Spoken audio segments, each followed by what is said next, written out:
I received a rustic lodge while my daughter inherited a luxury Manhattan apartment when my son-in-law ridiculed me. "Perfect for an aging fool like you," he sneered, and forced me out. I chose to spend one evening at the lodge. Sometimes existence delivers moments when everything you believe to be true gets completely overturned in a single instant. I'm William Harrison, and at 71 years old, I assumed I'd encountered every form of betrayal life could deliver. I laid my cherished wife, Eleanor, to rest 4 years ago, guided my daughter, Sarah, through her turbulent 20s, and even embraced her husband, Marcus, into our circle with genuine acceptance. I was mistaken about experiencing everything life could throw at me. It began on a dreary Thursday afternoon in October, when I returned from visiting my brother James in Massachusetts. The cab left me at Sarah's stunning Tudor home in Fairfield County, where I'd been residing since Eleanor departed. The fallen leaves rustled beneath my steps as I approached the well-known brick walkway, my spirits higher than they'd been in months. James had brightened my mood with tales about his grandchildren, and I was excited to share them with Sarah and Marcus. Yet something felt unusual the instant I crossed the threshold. The house held an uncommon stillness, and there was a heaviness in the atmosphere that made my nerves tense. I announced my arrival, but received no response. That's when I discovered them seated in the den. Sarah in her elegant black blazer appearing anxious, and Marcus positioned on the sofa's edge like a predator preparing to pounce. His immaculately groomed fingers tapped against his leather briefcase, and his harsh green eyes locked with mine displaying an expression I'd never witnessed before. "Dad," Sarah said, her tone strained. "We must discuss something." My heart sank. In my experience, conversations beginning with those words rarely concluded positively. I placed down my small bag and settled across from them, attempting to disregard how Marcus's mouth formed what barely resembled a grin. "What's happening?" I asked, though part of me already sensed I wouldn't want to hear the response. Sarah cleared her throat and retrieved a substantial manila folder. "Mom's attorney contacted us yesterday. There were some remaining matters about the inheritance requiring resolution." She hesitated, glancing nervously at Marcus, who nodded approvingly.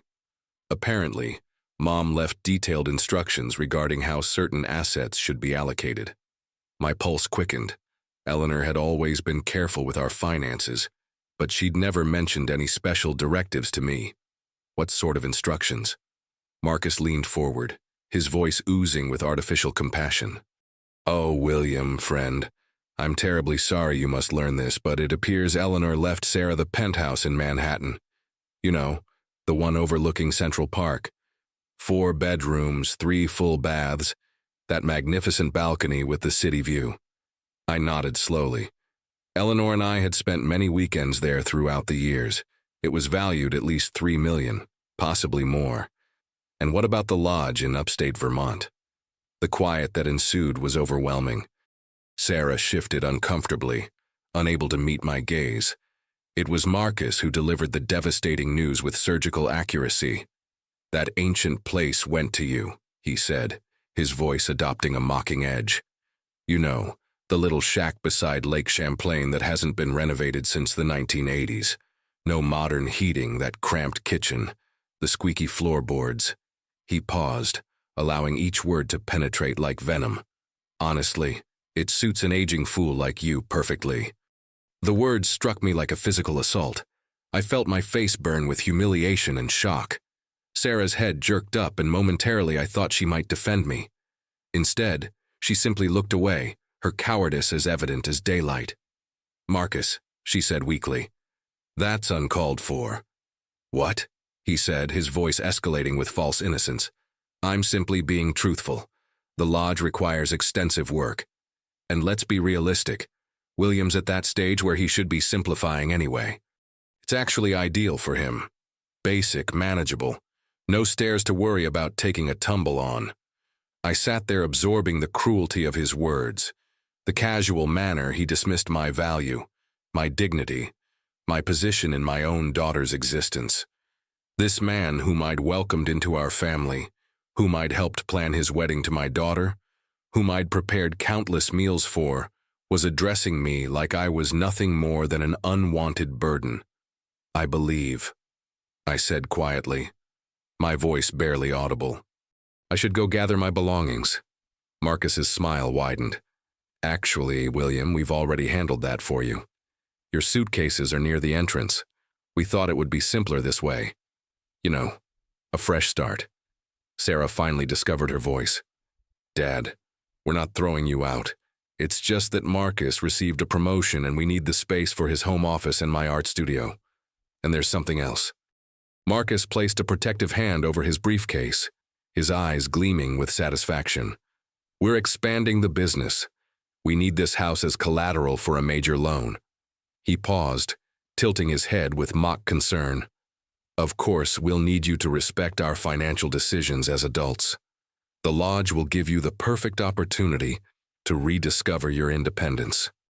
Rediscover my independence, as if the life I'd built, the family I'd nurtured, the love I'd given had been some kind of temporary arrangement that was now inconvenient to them. I stood on trembling legs and walked to the front entrance, where indeed my possessions had been packed into 3 suitcases. 45 years of marriage, 38 years of fatherhood, reduced to 3 pieces of luggage sitting on the marble entrance floor like discarded belongings. "The keys to the lodge are in the front pocket of the navy suitcase," Marcus called from the den. "Drive carefully, William. Those mountain roads can be treacherous for someone your age." I didn't trust myself to speak. I simply collected 2 of the suitcases and exited the door, leaving the third for my second trip to the taxi that Sarah had apparently already summoned for me. As I loaded my life into the trunk of a stranger's vehicle, I glimpsed Marcus watching from the window, that satisfied smirk never departing his face. The journey to Lake Champlain took 4 hours. 4 hours of numbness, of disbelief, of trying to comprehend how my life had changed so drastically in the span of 30 minutes. The taxi driver, a kind man named Carlos, attempted to make conversation, but I could barely manage more than single-word responses. How do you explain to a stranger that you've just been discarded by your own family like yesterday's newspaper? When we finally arrived at the lodge, my heart sank even further. Marcus hadn't been exaggerating about its condition. The small log structure appeared tired and neglected, its windows dark, the wraparound porch sagging slightly under the weight of accumulated debris. The dock extending into the lake was missing several planks, and the entire property had an air of abandonment that matched exactly how I felt inside. Carlos helped me carry my suitcases to the front door, his weathered face creased with concern.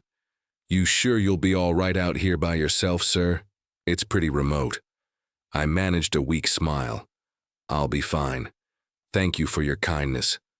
But as his taillights disappeared into the gathering dusk, I wasn't sure I would be fine at all. I fumbled with the old-fashioned key, my hands shaking from cold and emotion, and finally managed to get the door open. The aroma hit me first, not musty or unpleasant, but familiar. Cedar and old leather, coffee, and something else I couldn't quite identify. I flipped the light switch, half expecting nothing to happen, but warm yellow light flooded the small living room. And that's when I saw it. The room wasn't neglected at all. Someone had been maintaining it, caring for it. The furniture was simple but comfortable. The hardwood floors gleamed with fresh polish, and there was even a small stack of firewood next to the stone fireplace. On the mantel sat a framed photograph I'd never seen before.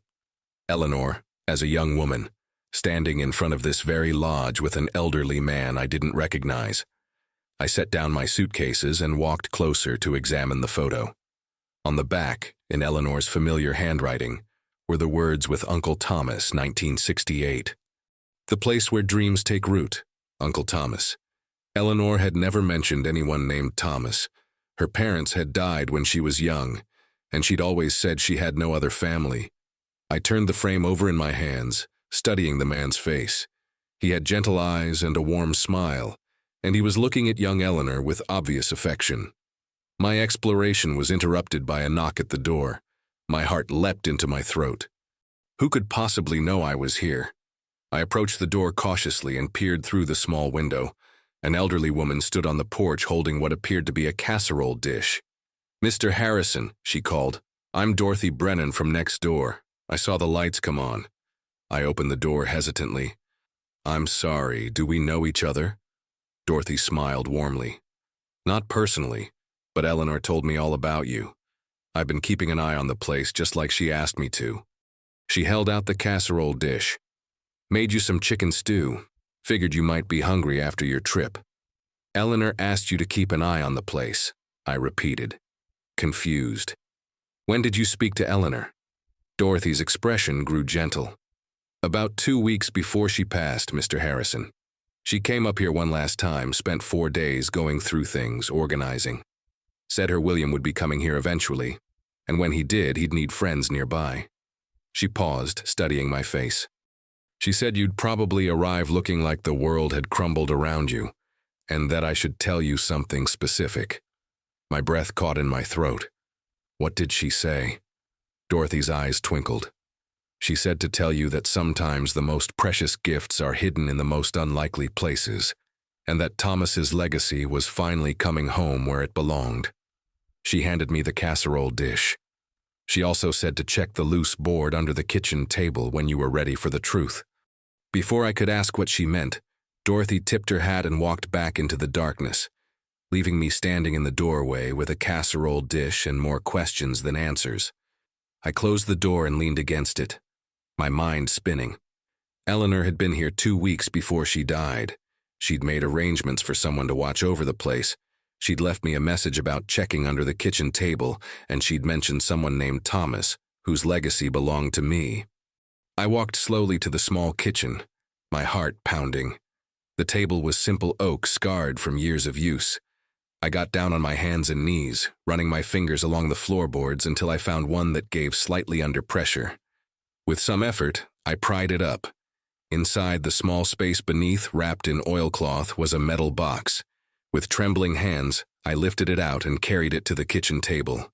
The box wasn't locked, and when I opened it, I gasped. Inside were documents, photographs, and a letter addressed to me in Eleanor's handwriting. But it was what lay beneath the letter that made my blood run cold with shock and recognition. Land deeds, bank statements, legal documents, and at the bottom, a geological survey report dated just 8 months before Eleanor's death. The lodge I'd been given as a consolation prize, the worthless shack that Marcus had mocked me with, was sitting on top of one of the largest undeveloped natural gas deposits in northern Vermont. My hands shook as I picked up Eleanor's letter, but before I could read it, my phone rang. Sarah's name appeared on the screen. "Dad." Her voice was strained, almost panicked. "Where are you? Marcus has been calling and calling. He's worried about you driving in the dark." I almost laughed. "Worried about me driving in the dark after throwing me out of my home like garbage?" "I'm at the lodge, Sarah," I said calmly. "Good. Listen, Dad, about earlier. Marcus didn't mean what he said. He's just stressed because of the promotion. You know how men get. How men get this from the daughter I'd raised to respect and value others. I'm sure he didn't mean it," I said, my voice steady despite the storm raging inside me. "Exactly. So why don't you just stay there tonight, get some rest, and we can talk more tomorrow about finding you something more suitable. Maybe one of those nice assisted living communities with activities and medical care nearby." I looked down at the geological report in my hands, at the estimated value of the mineral rights, at the photographs of Eleanor with Uncle Thomas, at the deed that made me, not Sarah, not Marcus, but me, the sole owner of what they thought was worthless land. "That sounds like a wonderful idea, Sarah," I said sweetly. "You and Marcus just focus on your new opportunities. Don't worry about me at all." After I hung up, I sat in the quiet lodge surrounded by Eleanor's secrets. And for the first time since walking out of Sarah's house, I smiled. Because Dorothy had been right about one thing. Sometimes the most precious gifts are hidden in the most unlikely places. And my treasure hunt was just beginning. I spent the entire night reading Eleanor's letter by the light of the old kitchen lamp, my coffee growing cold as the truth of my wife's final gift slowly unfolded before me. Her handwriting, so familiar yet somehow different in this context, revealed a woman I thought I knew completely but clearly didn't know at all. "My dearest William, the letter began. If you're reading this, then my worst fears about Sarah and her husband have come to pass. I pray I'm wrong, but I've seen the signs, sweetheart. The way they look at our home like it's already theirs. The way Marcus speaks to you when he thinks I'm not listening. The way our daughter has slowly stopped defending you in small moments that reveal everything about her character. My heart ached as I read those words. Eleanor had seen what I'd been too blind or too hopeful to acknowledge. I need to tell you about Thomas, the letter continued. Thomas Caldwell was my uncle, not by blood but by choice. When I was 18 and my parents died in that accident, Thomas took me in. He owned this lodge and 400 acres of the most beautiful land in Vermont. He was a geologist, William, one of the first to graduate from Yale with a degree in earth sciences back in 1925, when such things were almost unheard of. I paused, staring at the photograph on the mantel with new understanding. Thomas hadn't just been kind to Eleanor. He'd been her salvation. Thomas spent 50 years studying this land, Eleanor's letter went on. He knew what was beneath it long before the technology existed to prove it definitively. He made me promise that this land would never be sold to developers or extraction companies who would destroy its beauty for profit. But he also made me promise that if our family ever faced hardship, if my husband ever needed security and independence, this land would provide it. I had to stop reading and walk outside onto the porch. The morning air was crisp and clean, and Lake Champlain stretched out before me like a mirror reflecting the early autumn sky. 400 acres. I owned 400 acres of pristine Vermont wilderness that happened to sit on top of a fortune in natural gas deposits. Back inside, I continued reading. William, the geological survey I commissioned before my death, confirms what Thomas suspected all along. Beneath our land lies one of the largest untapped natural gas reserves on the East Coast. With the energy revolution, natural gas has become more valuable than gold. The mineral rights alone are worth between $60 and $80 million. I had to read that sentence 3 times before it sank in. 60 to 80 million. The worthless shack that Marcus had mocked me with was worth more than Sarah's precious Manhattan penthouse by a factor of 20. But William, Eleanor's letter continued, I want you to know that you have choices. You can sell the mineral rights and live in luxury for the rest of your life. You can lease them and receive a steady income that will make you financially independent forever. Or you can do what I hope you'll do. Use this gift to build something meaningful, something that helps other men who find themselves discarded and devalued by families who should love them. Tears blurred my vision as I read the final paragraphs. I've watched you give everything to our family for 45 years. I've seen you sacrifice your own dreams to support mine. Put your own needs last to ensure Sarah had every opportunity. Welcome Marcus with open arms even when I could see he didn't deserve your kindness. You've been the foundation that held us all together, and I fear that without me there to remind them of your worth, they'll forget how precious you are. Don't let them, William. You are worth more than they can possibly understand, and now you have the means to prove it. The law firm of Peterson, Chen, and Associates in Burlington has all the documentation you'll need. Patricia Chen has been waiting for your call. Remember that I loved you completely, that Thomas would have adored you, and that sometimes the people who underestimate us give us the greatest gifts of all, the motivation to show them exactly who we really are. All my love, always and forever, Eleanor. P.S. Check the red toolbox in the hall closet. Thomas left something there for the man who would ultimately inherit his legacy. My hands were shaking as I set down the letter and walked to the hall closet. The red toolbox was right where Eleanor said it would be, sitting on the top shelf like it had been waiting for me all these years. Inside, wrapped in tissue paper, was a small leather jewelry box. When I opened it, I gasped. A watch. Not just any watch, but an extraordinary vintage Rolex from the 1940s, clearly from Thomas's era. Beneath it was a note in spidery handwriting. For the man brave enough to fight for what's rightfully his. Thomas Caldwell, 1996. I slipped the watch onto my wrist and it fit perfectly, as if it had been waiting 50 years for me to claim it. My phone rang, jarring me from my reverie. Sarah's name appeared on the screen again. Dad, how are you settling in? Her voice carried that forced cheerfulness that people use when they're trying to make themselves feel better about something they know is wrong. Very well, actually, I said, admiring Thomas's watch as it caught the morning light. The lodge is quite comfortable. Good, good. Listen, I've been thinking maybe we were a bit hasty yesterday. Marcus feels terrible about what he said. I almost laughed. Marcus felt terrible. Not because he'd been cruel, but because Sarah was feeling guilty. Does he? I asked mildly. Of course he's a good person, Dad. He just gets overwhelmed sometimes. Anyway, we were thinking maybe you could come back for dinner this weekend. We could talk about your future, maybe look at some nice retirement communities together. That's very thoughtful, I said. But I'm quite busy here. Busy? Sarah sounded confused. Doing what? Oh, just settling in, getting to know the neighbors. Dorothy Brennan has been very helpful, and I'm meeting with some people in town later today. What people? I could hear the suspicion creeping into her voice. Sarah had always been possessive of information, needing to know and control every detail of situations that affected her. Just some local folks. Nothing you need to worry about, I paused, letting her wonder. How's Marcus feeling? The promotion must be exciting. He's managing. Look, Dad, about this lodge. I hope you're not getting too attached to the place. It's going to need a lot of work to be livable long term. And at your age. At my age? What, Sarah? The question hung in the air between us. I could hear her struggling to find words that wouldn't sound as callous as they actually were. I just mean that practical considerations need to come first. Heating costs, maintenance, isolation. It's not really suitable for someone in your situation.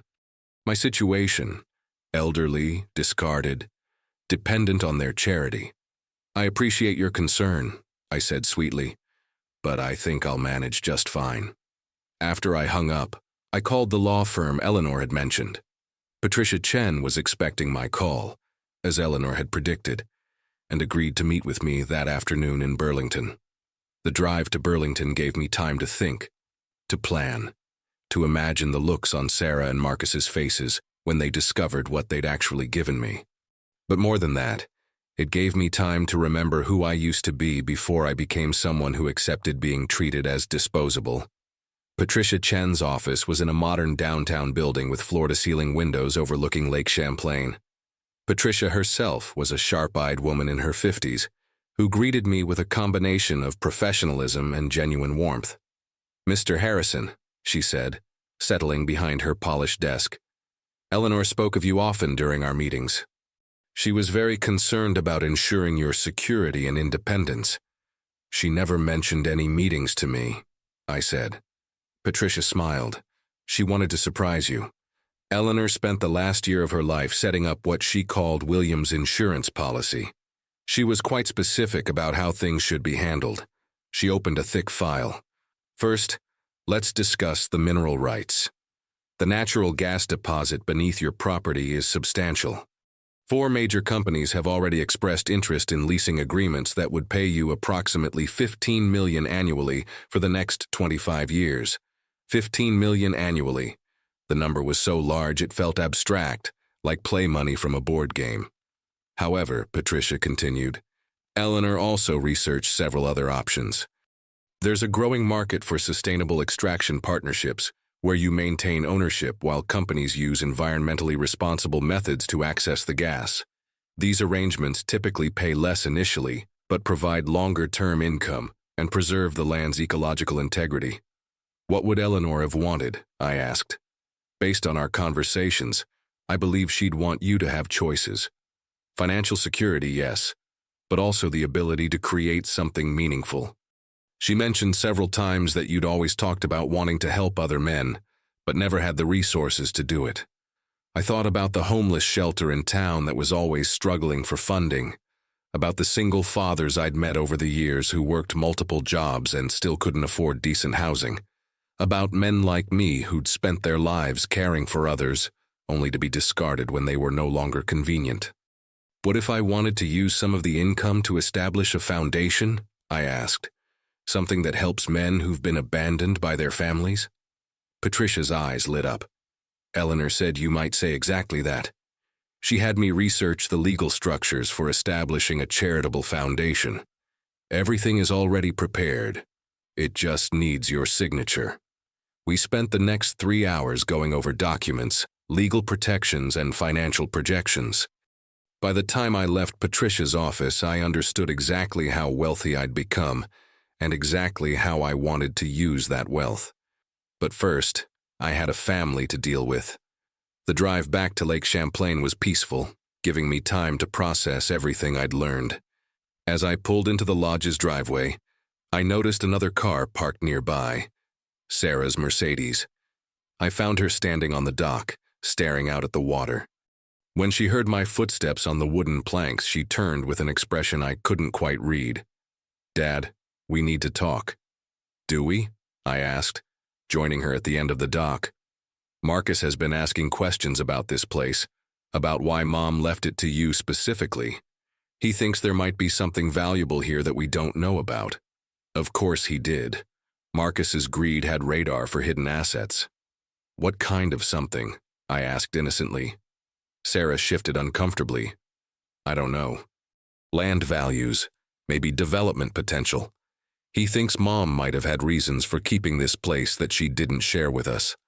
I looked out at the pristine lake, at the mountains rising in the distance, at the 400 acres of wilderness that was now mine to protect or exploit as I chose. "Your mother was a very thoughtful woman," I said carefully.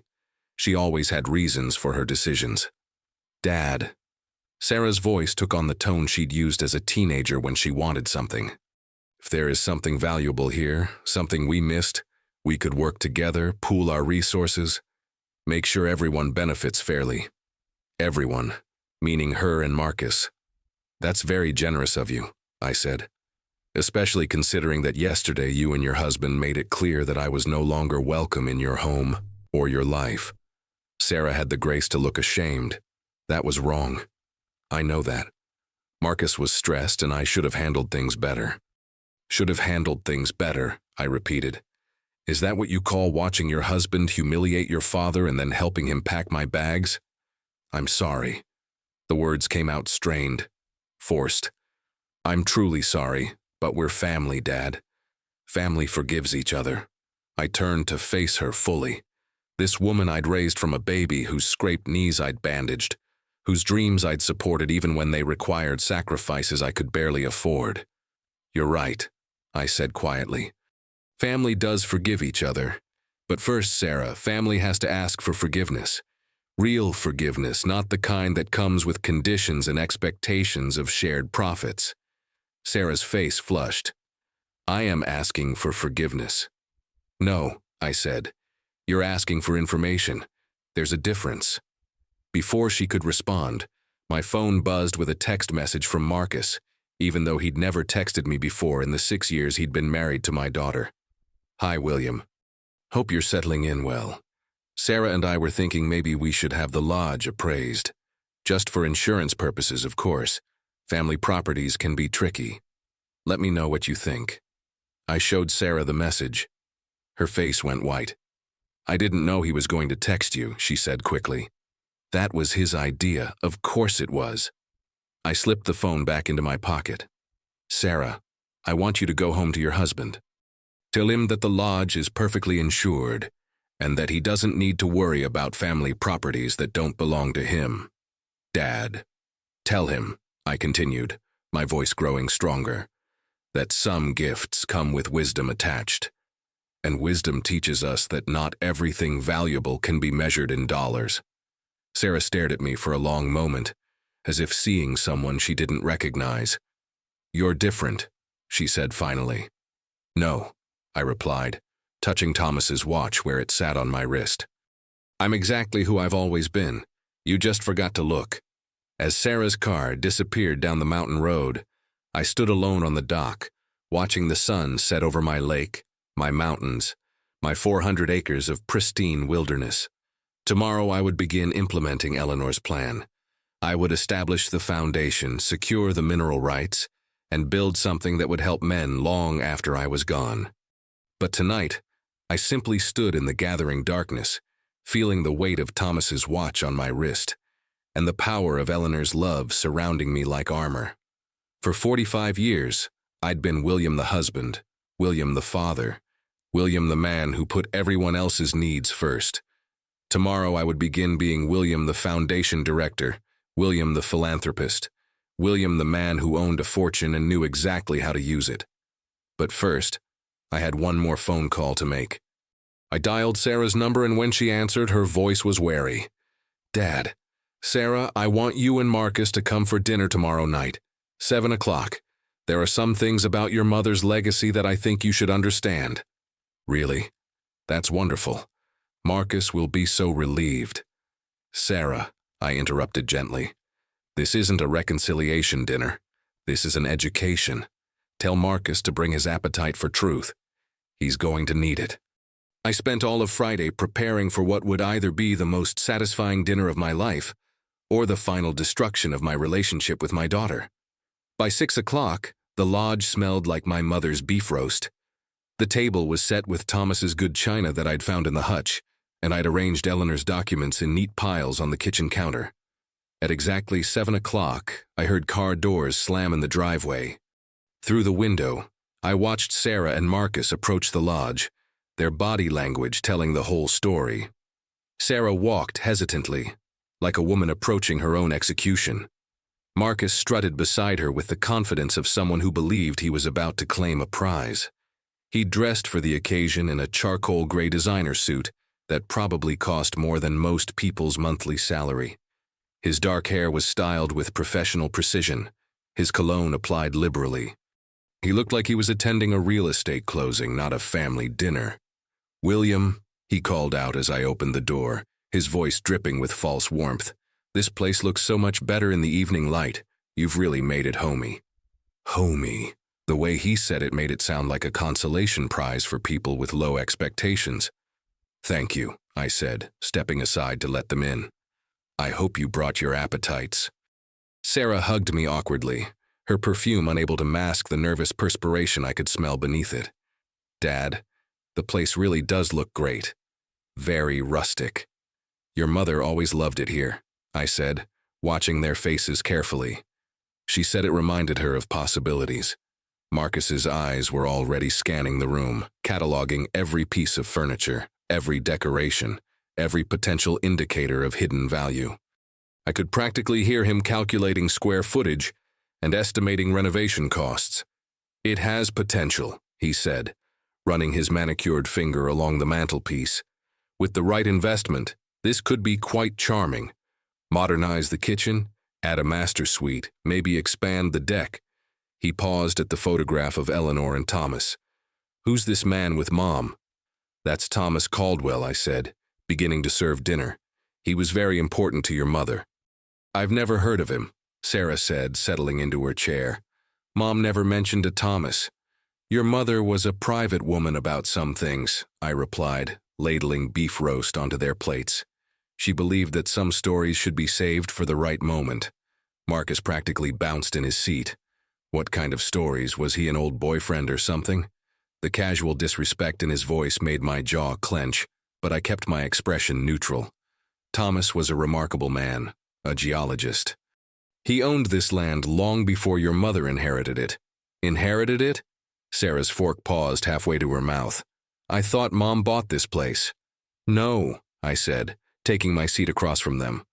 "Thomas left it to her when he died in 1996, along with some very specific instructions about what should be done with it."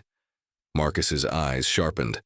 I could see his brain working, processing this new information, searching for angles and opportunities. "What kind of instructions?" he asked, trying to sound casual. I smiled and took a bite of my roast. "Eat first, then we'll talk." The meal proceeded with painful small talk. Marcus gushed about the business expansion they were planning, the organic investments they would make, the private club membership they'd already researched. Sarah talked about a promotion she was expecting, a new client she'd landed, the vacation they were planning to celebrate the business success.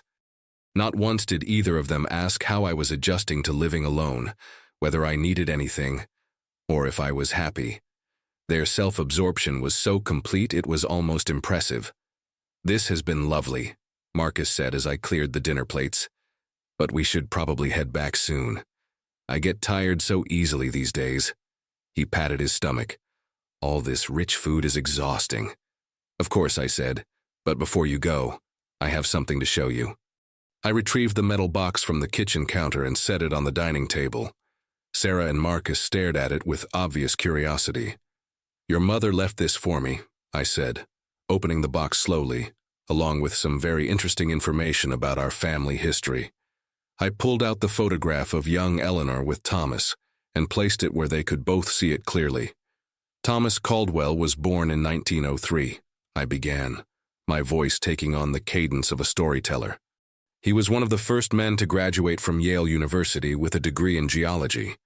He spent his entire career studying the Green Mountains, particularly this area around Lake Champlain. Marcus yawned delicately. That's nice, William. But he was also, I continued, ignoring the interruption, remarkably prescient about what lay beneath the surface of this land. I pulled out the geological survey and set it on the table.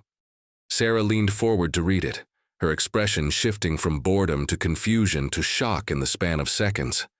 What is this? She whispered. It's a geological survey your mother commissioned 8 months before she died, I said calmly. She wanted to confirm what Thomas had suspected for decades. Marcus snatched the document from Sarah's hands, his eyes scanning the technical language with growing alarm. When he reached the section marked Estimated Value of Mineral Rights, his face went completely white.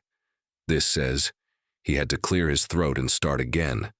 This says there's natural gas under this property worth 60 to 80 million. That's correct, I said, pulling out the mineral rights documentation. As the sole owner of this land, I control access to one of the largest natural gas deposits on the East Coast. The silence that followed was deafening. I could hear the clock ticking on the mantelpiece, the wind rustling through the trees outside, the sound of Sarah's labored breathing as she processed what I'd just told them. 80 million, Marcus repeated, his voice barely audible. You're worth 80 million. Actually, I said, consulting Patricia Chen's calculations. With the leasing agreements I've already negotiated, my annual income will be approximately 15 million for the next 25 years. So technically, I'm worth considerably more than 80 million. Sarah's head snapped up. Leasing agreements? What leasing agreements? I met with your mother's attorney yesterday, I explained, enjoying the panic spreading across their faces. Everything has been arranged. The first payment will be deposited into my account next month. Marcus stood up so quickly his chair toppled backward. You can't do this. You can't make these kinds of decisions without consulting the family. The family? I asked mildly. You mean the family that packed my bags and threw me out? The family that told me I was an aging fool who belonged in a shack? That family? I didn't mean that. Marcus's composure was cracking like ice in spring. I was stressed. Work pressure. You can't hold one moment of anger against me forever. One moment. I stood up slowly, feeling Thomas's watch solid and powerful on my wrist. Marcus, let me tell you about moments. When you moved into my house, I gave you my study and took the basement office without complaint. When you redecorated my living room and threw away 40 years of memories, I smiled and said how modern it looked. When you banned me from my own kitchen during holidays because you wanted to be the host, I graciously stepped aside. Each word hit him like a physical blow. Sarah sat frozen, watching her husband's carefully constructed facade crumble. Those weren't moments of stress, I continued. They were consistent patterns of disrespect and cruelty that you thought I was too old and too powerless to challenge. You were wrong on both counts. Sarah, Marcus whirled toward his wife. Say something. Do something. He can't just steal what should belong to our future. Sarah finally found her voice. Dad, surely we can work something out. This affects all of us. The business, our future plans. Does it? I asked, because yesterday you seemed quite satisfied with the arrangement. You got the Manhattan penthouse worth 3 million, and I got the worthless lodge, remember? You both made it very clear that this division was fair and appropriate. We didn't know, Marcus screamed, abandoning all pretense of civility. If we'd known about the mineral rights, obviously we would have discussed things differently. Obviously, I agreed.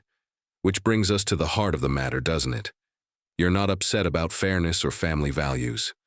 You're upset about money, specifically money that you assumed would eventually be yours, but now realize will never be. I pulled out the final document from the box, my new will, prepared by Patricia Chen and already signed and notarized. I thought you should know, I said conversationally, that I've established the Thomas Caldwell Foundation for Displaced Men. It will provide housing, legal assistance, and financial support for men who've been abandoned or abused by their families. The foundation will receive the bulk of my estate when I die. Sarah's face had gone gray. You're giving away our inheritance? Your inheritance? I laughed, the sound sharp and clear in the quiet lodge. Sarah, what exactly did you do to earn an inheritance? You're a healthy, educated, successful woman with a lucrative career. Your husband comes from wealth. You have every advantage in life. What could you possibly need my money for? It's not about need, Marcus shouted. It's about family. It's about blood. That money should stay in the bloodline. Interesting philosophy, I said. Tell me, Marcus, when you called me an aging fool and kicked me out of my home, were you thinking about bloodlines then? When you mocked my inheritance and told me it fit me perfectly, were you honoring family bonds? He opened his mouth to respond, but no words came out. Here's what's going to happen, I said, my voice calm but implacable. You're both going to leave my property now. You're going to drive back to Fairfield in your expensive car, return to your beautiful house, and continue your privileged lives. You'll expand your business with all the advantages money can buy. I paused, looking directly into Marcus's furious eyes. But you'll do it with the knowledge that the man you treated like garbage is worth more than you'll ever be, and that your cruelty cost you the greatest windfall of your lifetime. You can't do this to us. Marcus's voice had become shrill, desperate. We'll contest the will. We'll prove you're mentally incompetent. You'll do nothing, I interrupted, because your mother-in-law was brilliant, and her attorney is even more brilliant. Every document has been prepared to withstand any challenge you might mount. Every legal protection has been put in place. You have absolutely no claim to this land or its mineral rights. Sarah finally stood up, her face a mask of defeat and disbelief. Dad, please think about what you're doing. We made mistakes, but we're still family.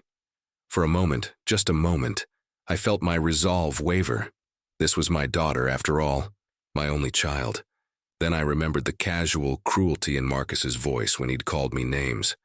I remembered Sarah's cowardice as she'd watched her husband humiliate her father. I remembered the suitcases packed and waiting by the front door like I was an unwanted house guest overstaying my welcome. Sarah, I said softly, you'll always be my daughter, and I'll always love you. But love doesn't mean accepting abuse. It doesn't mean allowing people to treat you as disposable, and it certainly doesn't mean rewarding cruelty with wealth. I walked to the front door and opened it. You'll be welcome in my life if you can learn to treat others with respect and kindness. If you can't, then this conversation is exactly the kind of legacy you'll inherit from me. Marcus stalked past me without another word, his designer shoes clicking angrily on the wooden porch. Sarah paused at the threshold. I'm sorry, she said quietly. I really am sorry for how we treated you. I know you are, I replied. But sorry doesn't undo damage, Sarah. It just acknowledges that damage was done. After their car disappeared into the darkness, I stood on my porch looking out over my lake, my mountains, my 400 acres of pristine wilderness. The night was clear and cold, with more stars visible than I'd ever seen from the city. I thought about Eleanor, about the careful way she'd planned this moment, the love that had motivated her to protect me even after her death. I thought about Thomas, the pioneering man who'd built a legacy of independence and strength that had now passed to me. And I thought about tomorrow, when I would begin the real work of the Thomas Caldwell Foundation.